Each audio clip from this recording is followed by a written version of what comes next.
सध्या महाविकास आघाडी दिंडोरीच्या जागेवरून बिघाडी झाल्याचं दिसून येत आहे। कारण दिंडोरी लोकसभा मतदारसंघातून मार्क्सवादी कम्युनिस्ट पक्ष निवडणूक लढवण्यावर ठाम आहे।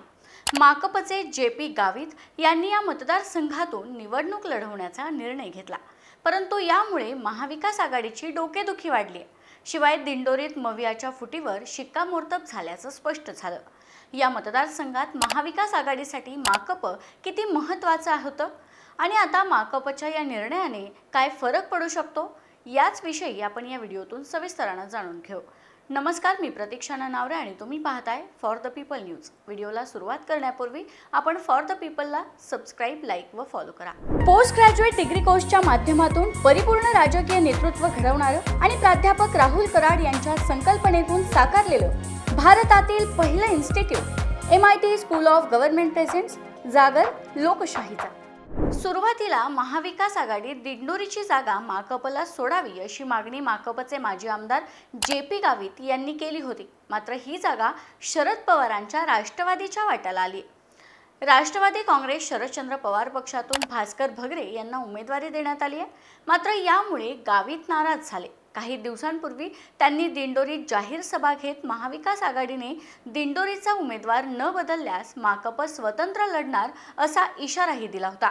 पण मवियाने यावर विचार न करता आपला उमेदवार कायम ठेवला आणि अखेर माकपचे माजी आमदार जे.पी. गावित यांनी उमेदवारी अर्ज दाखल केला।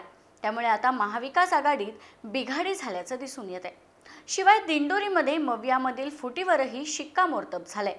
एकीकडे नाशिकच्या जागेवरून महायुतीमध्ये तिढा कायम आहे, तर दुसरीकडे दिंडोरी लोकसभा मतदारसंघातून माकपच्या एंट्रीने महाविकास आघाडीची डोकेदुखी वाढली आहे। महाविकास आघाडीत पहिल्या दिवसापासून माकपने मित्रपक्षाच्या उमेदवाराला मदत करण्याची भूमिका घेतली होती, परंतु गेल्या आठवड्यात जे.पी. गावित यांनी कार्यकर्त्यांचा मेळावा घेत निवडणूक लढवण्याची घोषणा केली आणि तेव्हाच महाविकास आघाडीच्या फुटीची पहिली ठिणगी पडली। सैन्य आणि क्रीडा क्षेत्रात करिअर करायचे? नेताजी सुभाषचंद्र बोस सैनिकी निवासी शाळा पुणे।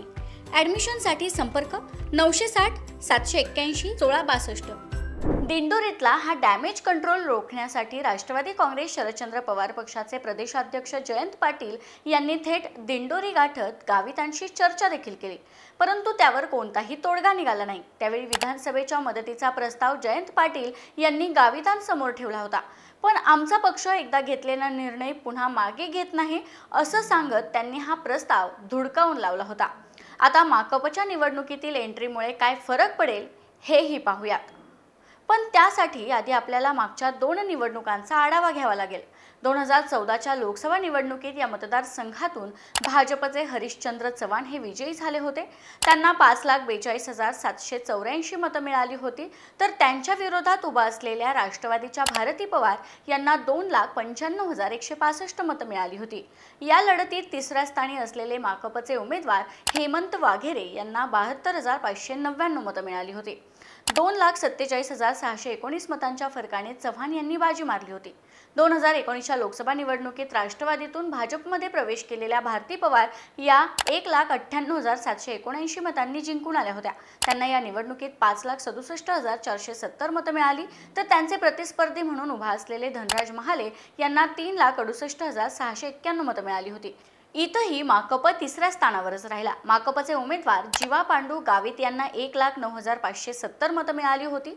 मागच्या या 2 निवडणुकीचा आढावा घेतल्यावर आपल्या एक लक्षात येतं की या मतदारसंघात माकपचंही वर्चस्व आहे। त्यामुळे महाविकास आघाडीसाठी माकप या पक्षाला सोबत घेणं महत्त्वाचं होतं।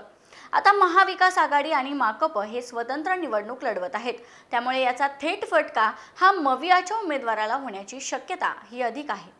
माकप या पक्षातून लढणारे जे.पी. गावित यांनी आपल्या राजकीय कारकिर्दीची सुरुवात शेतकरी हक्कांचे वकील म्हणून केली आणि किसान सभेचे ते सदस्य झाले। त्यानंतर 1978 मध्ये मार्क्सवादी कम्युनिस्ट पक्षाच्या तिकिटावर ते आमदार म्हणून पहिल्यांदा निवडून आले होते। पुढे 1980, 1985, 1990, 1999, 2004 आणि 2014ला ते याच पक्षातून आमदार म्हणून विधानसभेवर गेले। 2014 मध्ये त्यांनी महाराष्ट्र विधानसभेचे तात्पुरते अध्यक्षपदही भूषवलं आहे। आत्ताची स्थिती पाहिली तर दिंडोरी लोकसभा मतदारसंघात शेतकऱ्यांचा प्रश्न हा प्रमुख राजकीय मुद्दा बनलाय। या प्रश्नावर महाविकास आघाडीने जोरदार आंदोलनही केलं होतं। त्यात माकपचा देखील सहभाग होता। शेतकरी भारतीय जनता पक्षावर नाराज आहेत अशी चर्चाही इथून होती आहे। त्यामुळे या मतदारसंघात सध्या महाविकास आघाडीला अनुकूल वातावरण आहे। त्यात माकपने बंडखोरी केल्याने भारतीय जनता पक्षाला काही प्रमाणात का होईना दिलासा मिळालाय। असं सगळं असलं तरी आता दिंडोरीत महायुती, महाविकास आघाडी, माकप व वंचित अशी चौरंगी लढत होणार आहे। महायुतीतून भाजपचे विद्यमान खासदार डॉक्टर भारती पवार यांना उमेदवारी जाहीर केली आहे, तर महाविकास आघाडीकडून शरद पवारांच्या राष्ट्रवादीतून भास्कर भगरे यांना मैदानात उतरवले।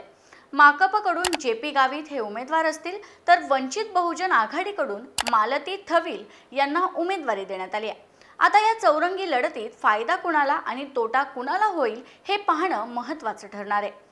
याबाबतचं तुमचं मत खाली दिलेल्या कमेंट बॉक्समध्ये कळवा। व्हिडिओ आवडल्यास लाईक करा आणि अशाच आणखी नवनवीन व्हिडिओसाठी फॉर द पीपल न्यूजला सबस्क्राईब करायला विसरू नका। धन्यवाद।